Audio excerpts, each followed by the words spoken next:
Welcome to the Family Business Audiocast on LinkedIn. I am Adam Smith, creator of this Audiocast series, and a warm welcome to our live audience today on LinkedIn and also for those listening in the future. Today, I'm very pleased to host Robbie Hager, is the founder and CEO of Endowment. Robbie, it's great to have you here today with me. It's great to be here and nice to spend some time talking about endowment together, Adam. Definitely. It's a great company. I'm excited to share more about it today and really talk about the evolution of the space of philanthropy as well as the DAF structure and your company as well, and really being at the cutting edge of philanthropic solutions for institutions and non-institutions alike. So a bit on Robbie first. Robbie is a visionary leader and the president and CEO, as I mentioned, of Endowment, which is revolutionizing philanthropy. It is the first blockchain-powered community foundation. We'll talk more about what that means. Robbie is a self-taught software engineer and leveraging this experience to create a transformative platform founded several years ago that allows crypto holders and others to make tax-efficient, impactful donations to nonprofits. Under his leadership, Endowment has emerged as a trailblazer in crypto philanthropy, enabling innovative solutions for wealth management and charitable giving. Robbie has a background in media and technology and a passion for creating equitable systems. And so his work bridges the gap between cutting edge technology and traditional philanthropy, setting a new standard for transparency, accessibility, and social impact in today's digital age. That sounds good. We're delighted to have you today. I guess first, the founding of the company and how did that happen?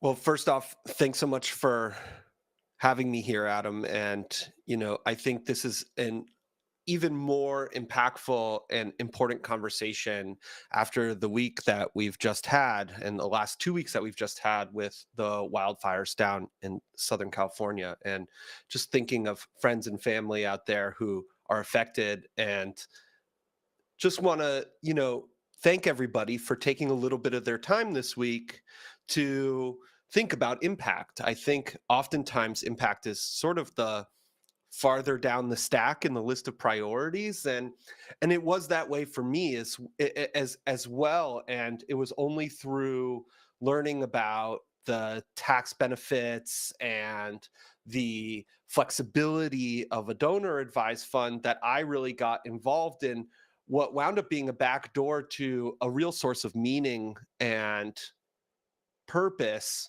for me, not only in my career, but in my personal life as well. I think giving is like one of the happiest and most fulfilling things you can do as a person. Um, and really my story begins with just wanting to be tax efficient. I come from a family where I have one brother and he's a CPA, and he is normally the guy who is helping me with my taxes because when you got somebody in the family, you got somebody to pick up the phone to talk to. And this was in 2019.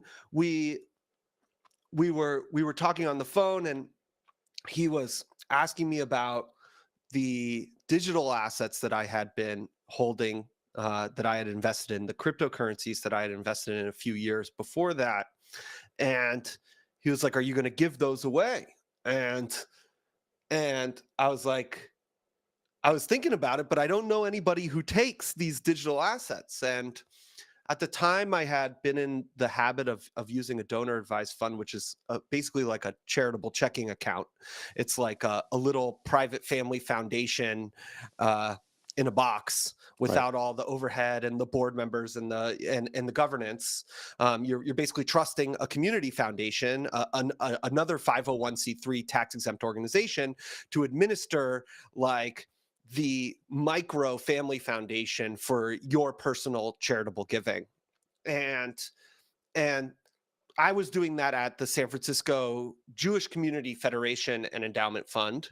And me and my brother were actually doing a donor advised fund together, where we would give stocks, like we had been doing some investing, and we would make some gains on a particular position and give that stock instead of selling it and giving the cash. We would give that stock to the donor advised fund, and that way you don't actually incur the gain of selling the asset. You just Yes. donate the thing and get the whole donation.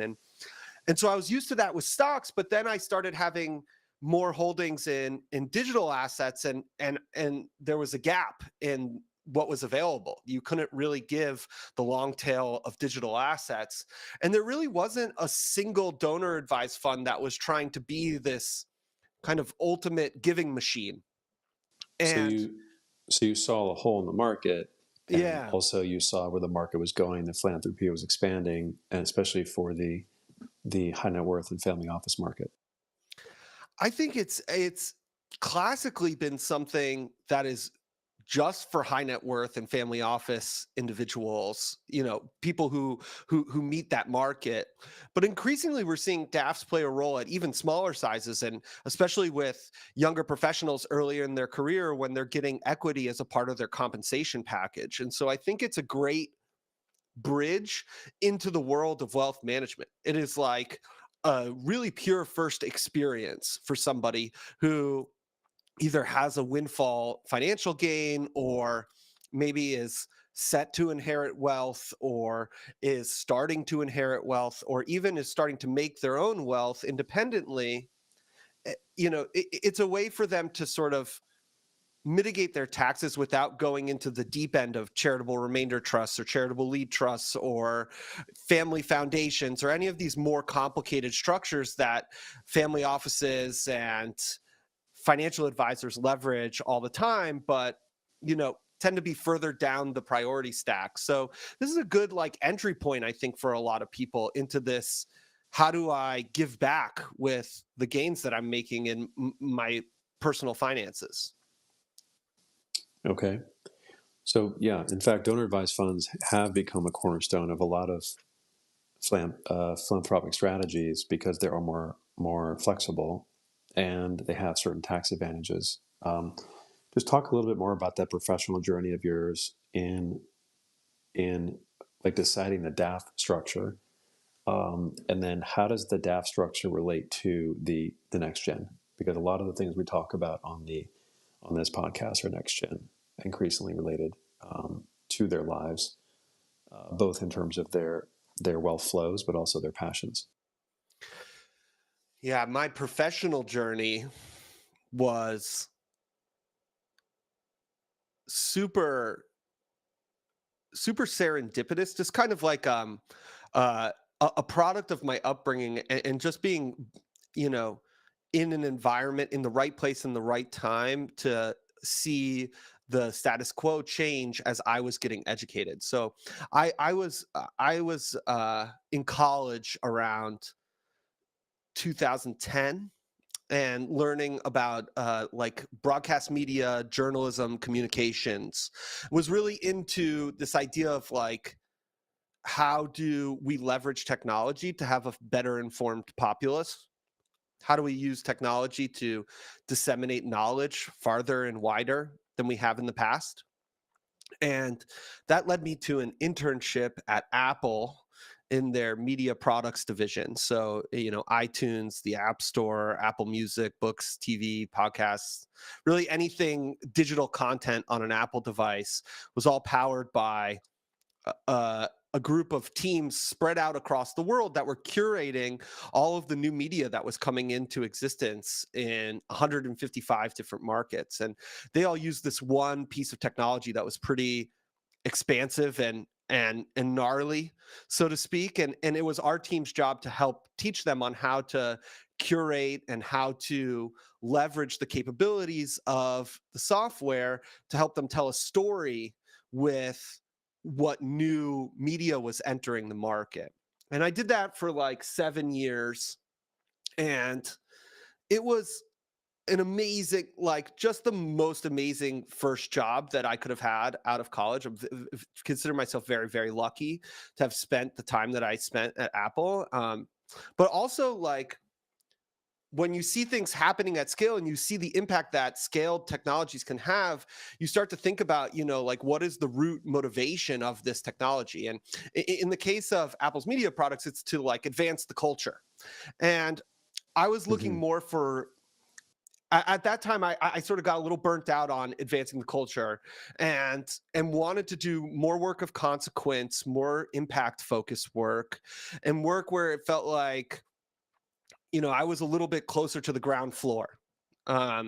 And that was what led me to take a little break, sort of step away from Apple, and at the end of 2018. And then, as I was becoming more and more interested in the technologies that collectively are called the blockchain or distributed ledger technologies or Bitcoin or smart contracts, Web3, whatever you want to call it, whatever buzzword you want to affiliate with with Bitcoin and all of its friends. I was getting more and more into that and learning how to code as a part of Hmm. my personal growth story. And um, and then this opportunity, or like the gap that we were talking about earlier, Adam, where like there was this hole in the market where there was nobody who could take digital assets as charitable gifts. I was like, ooh, like there's work Right. of consequence That's a that can scale, that is geared towards a newer, younger investor class that has a broader mix of assets in their portfolio. And when we talk about right. like the great wealth migration that's happening over the next 30 years, from boomers to Gen X and Gen Y and Gen Z, um, you know, Right. those investors or those individuals are finding their identity both as investors and as professionals and as societal participants. And in general, they skew to be very impact oriented. The stats on millennials and Gen Z individuals is that they give much more frequently than the general population, um, and they give at larger amounts. And I think that's like a really exciting, very hopeful version of the future that I want to try and catalyze. And that was sort of the motivation for starting Endowment, was like, how do we get better at making impact a part of an investor's story from the very earliest days when they're just starting to make capital for the first time, before they wind up in situations where they're making huge Mm-hmm. windfalls and have to try and figure out what to do with it for the first time. That they'll already have a history of giving. And I think, bringing them modern solutions for that giving is a really powerful and exciting high growth area for not only fintech but also philanthropy and donor advised funds in general. Yes, I agree with that. We know the market is huge. Statistics I see about the size of the crypto market are varied, somewhere between 5 and $10 billion in the U.S. But certainly, looking at some of the stats at Statistica and Forbes and McKinsey, we're looking at at least 15-20% CAGR growth, Right. and probably more than that in the current market of the current administration, et cetera. Um, so we're witnessing this massive shift in wealth, not just generationally, but also towards alternative asset classes. We talk a lot about alternative assets classes on the podcast, and of course, I'm in the family office and alternative investment industry, so I'm seeing this massive growth, including crypto. So, these blockchain powered institutions are getting large and they're transforming decision making and very active in, obviously, coming from wealth generation. They're very active in the family office market. And crypto is also becoming part of both public and private alternative investment portfolios. So, what I see looking at endowment is you're leveraging innovations really to create a more democratic and effective model for philanthropy, right? Um, so, can you talk a bit about the family philanthropy relationship for endowment and firms like yours? how do you create that dialogue and get involved with the philanthropic relationship? And where um, where do you see that relationship going the next 5 or 10 years? Like, how large do you think that philanthropy can become within the family offices with endowment? Because it seems like the story is just beginning, really. Yeah, I mean, we're 5 years into this at this point, and I think we still haven't really broken out of our shell yet. They say overnight successes take 7 years to make happen. I think we're still about a year or two away from really breaking out and starting to see us operating at that 9, 10, 11 figure scale that you see major community foundations operating at. But it's sitting right there. And largely, I think it's sitting right there because the alternative asset market is poised to just have higher beta growth than the broader traditional equities market, right? That where are people having their biggest gains, their uh, biggest taxable incurrences from their portfolio, right? Like what of their assets have the highest tax obligations? It's going to be those impact or alternative or digital asset investments that they bought at the earliest stage and grow to 10 or 100 or 1,000 times their original size. And that makes these alternative investments the perfect DAF asset, the perfect charitable asset, really, because you're taking a huge amount of tax obligation off the table by giving an appreciated alternative investment that has experienced significant growth. And so, not only is this kind of the new frontier for the family office about, okay, how do I get involved in crypto, or how do I get involved in impact investing, or how do I get involved in alternative investments?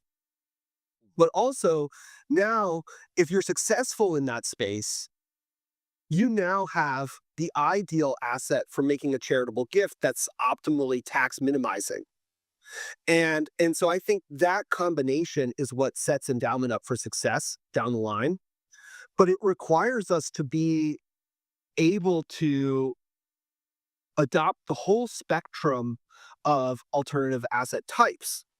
And to that effect, you brought up our blockchain native infrastructure. Like, there's nothing really new about what we're doing on the blockchain.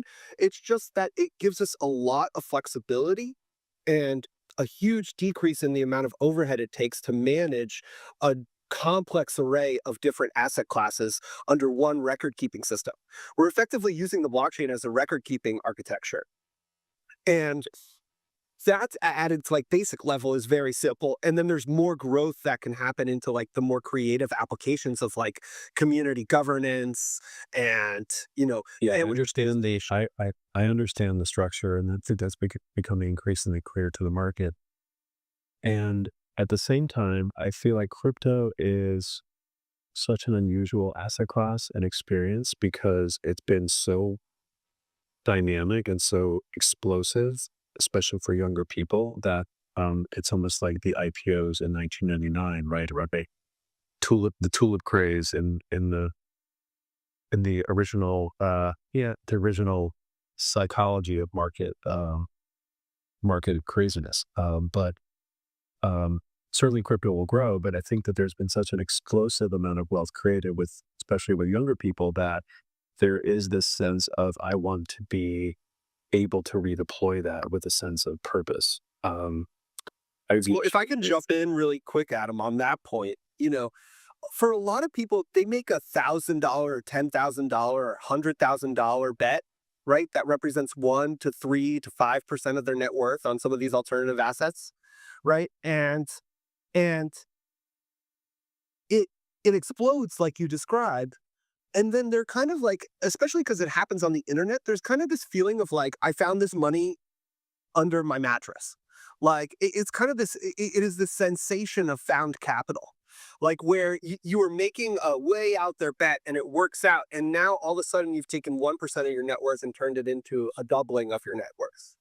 And because of that sort of almost disconnected or like serendipity feeling that you get from the investment, it also lends itself to turning it into impact. It's like, I feel like I should give some of this back because, like, all I did was buy it early, you know?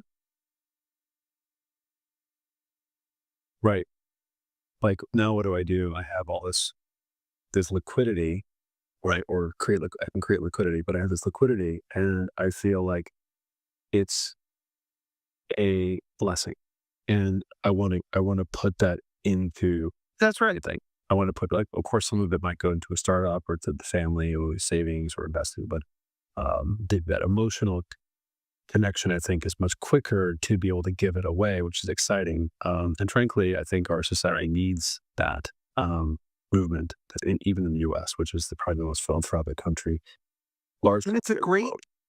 it's a great invitation into the family office experience, right? Like if you're a family office manager or professional in the family office space or family business space, and you're working with a second generation or a third generation or a rising generation of any number that is trying to figure out how it can get involved or what role it should play in the family business or in the family office. Here's this opportunity to translate what has usually been relegated to like broker dealers and custodians with Fidelity and Schwab Charitable and say, hey, here's like a tech forward environment that you'll love to use. And it takes the assets that you're making your first investment theses around. And now you get to carve your own identity as a participant in the broader family office. And so I think it's a endowment serves as a great tool to try and bring in that rising generation that doesn't really have a vehicle for feeling like, here's my contribution to the space. Okay, I like that. That's good. That's exactly what I was thinking. Let's move back to your own company. We have about 5 minutes left, so let's talk about the company itself as well. A little bit about your organizational structure and your culture. Like, what is your true north as a firm when you hire people and you walk in the door and you're thinking about the brand and where it's going? Would love to hear, like, uh, what do you want Endowment to be known for in the industry, and then also thinking about society as a whole. It's it's a really interesting question that we've spent a lot of time on. So I'm grateful that you're bringing it up. At at its core, endowment is a series of smart contracts, right? So it's like this, there's this root level, this very at the very core of the planet that makes up endowment is this protocol for tax mitigation and charitable giving. And the question becomes like, okay, if you have that as your core, what are the services that you could leverage that core for? And so endowment.org is our community foundation, and they provide donor advised funds, and that's how we leverage this core of being able to do custodian agnostic, asset agnostic tax mitigation through philanthropic engagement.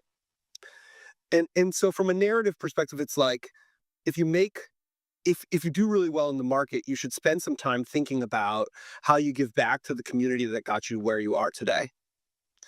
And but that's not the only way to do tax mitigation with alternative assets or with, emerging technologies. And so we see an opportunity to take that same core, that same sort of center of gravity for us.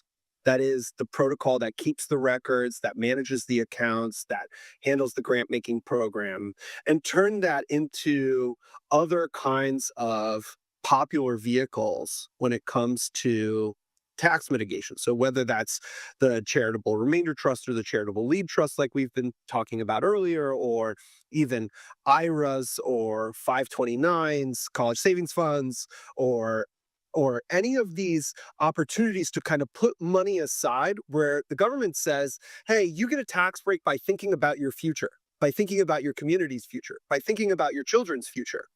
And I think that's the brand value that we really align ourselves with, which is like, it should be fun, inviting, easy to use, and multimodal, right? Like asset agnostic, custodian agnostic, to be able to put money aside for the future. And whether you're putting money aside for the future for your community through philanthropic giving, or you're putting money aside for your family through college savings funds or lead trusts or gift annuities, right? Or you're putting aside money for yourself through similar vehicles or retirement accounts, like you need a record keeping service at its core. You need the technology at its core that can handle 21st century asset classes and portfolio mixtures. And that's the value of what we see us building at the technology company that builds the DAF platform for endowment.org and is also exploring these other kinds of financial vehicles that allow you to think future forward. And so we sort of see that as our mission at the technology company. Endowment is really two entities. It's a technology company and a nonprofit.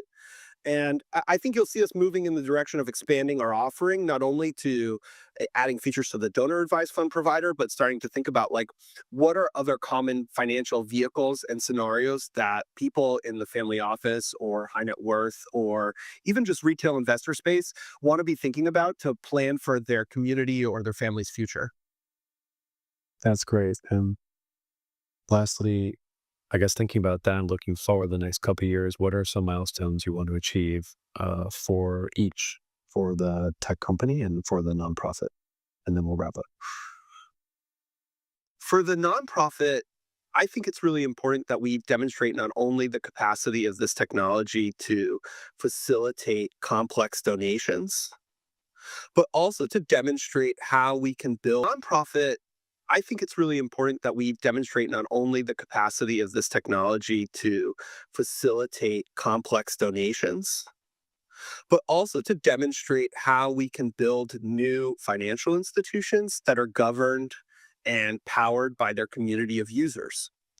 That, at most large national uh, charitable foundations where they're offering donor advised fund programs, there's not a direct line to using and being philanthropic and using your DAF to oversight and accountability of the organization at large. And that's something that the sort of crypto native technology landscape provides us an avenue towards. So you might see us doing some things around like tokenizing membership in the nonprofit, where we look at the way you're using your DAF and give you voting power and sort of governance rights in the organization. I think that's a really powerful way to show like what is going to be new and different about financial institutions of the 21st century when it comes to sort of user controlled or sort of giving that co-op feeling to our financial institutions.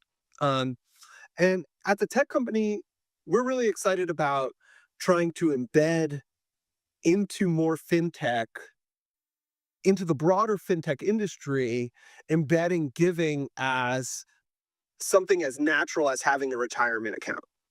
That trying to think about how we create deep connections between custodians or advisors or even tech platforms in the fintech landscape. How do we make it so that tax mitigation and planning for your future is incorporated deeply into the fintech tooling that is driving better yields or better visibility across the entire portfolio? That we want to be that sort of service provider that provides the special compliance scenarios underneath the new technological solutions that are coming out of the fintech landscape. Yeah, it's exciting. I totally see that. And I'm excited for you. And also, frankly, for the whole space that there's more tools on our phones or online or with our wealth platters, to be more active in philanthropy. It's really, as you were saying, um, the the week that LA is having, the world is having, observing the tension between humanity and nature, and the essential need for philanthropy, and not just from a money perspective, but also from a speed perspective in the private sector. Yeah. So, lastly, just a bit for our community here, how can they get involved in learning more about an endowment and thinking about blockchain and crypto in their family office strategies? And then how can they also get involved in the nonprofit? Well, it would be great to hear from folks who are listening today, or if you're listening to a recording in the future after today's live cast. We would love to hear from you. So if you go to endowment.org, that's endaoment.org. So it's like endowment, but DAO instead of DOW. You can you can read more about what we do and how we do it. But also in the bottom right corner, there's a little chat bubble. And people always think that that's an AI chat bot thing, and it's not. It is real people. There are real people on the other end of that chat bubble, and we would love to hear about what you're working on, what situations you've been facing with your clients or in your practice. And we really, really love working with people who have unique giving scenarios. We were just working with somebody on big collection of baseball cards and how they could give a big collection of baseball cards, or we've been involved in auctions of the Constitution for a real copy of the Constitution. And it's like the more wild and crazy your philanthropic dream, the more fun we have with it at Endowment. So we would just love to hear from everybody who's listening to this. So please do come check us out on endowment.org, and you can always just chat right at us through the little chat bubble in the bottom right of the screen. Or I am very reachable. Feel free to email me, Robbie, ROBBIE at endowment.org, or message me on Twitter. You can find me on LinkedIn. We're here on LinkedIn today. I have become deeply connected to my LinkedIn account as I've become an entrepreneur. So yeah, just don't hesitate to reach out. We would love to hear from you, and keep in mind that if you have something that you would like to donate, but you think maybe it can't be donated because it's too complex or it's too unique, before you say no to that donation, let's have a conversation. Sounds good, Robbie. Thank you, Robbie Heeger, founder and CEO of Endowment, and also founder and manager of endowment.org. You're building a great company in an important space, an important time of our society and our economic system. And I want to thank you for joining today. It's been my pleasure, and just really enjoyed getting to know you more, Adam, as well. And wanted to say thanks for hosting this great environment and this holding space for important conversations like this. It means a lot. You're welcome. And thanks for the attendees today. This is R. Adam Smith signing off. Stay tuned to the next episode of the Family Business Audiocast on LinkedIn and also live on YouTube and X.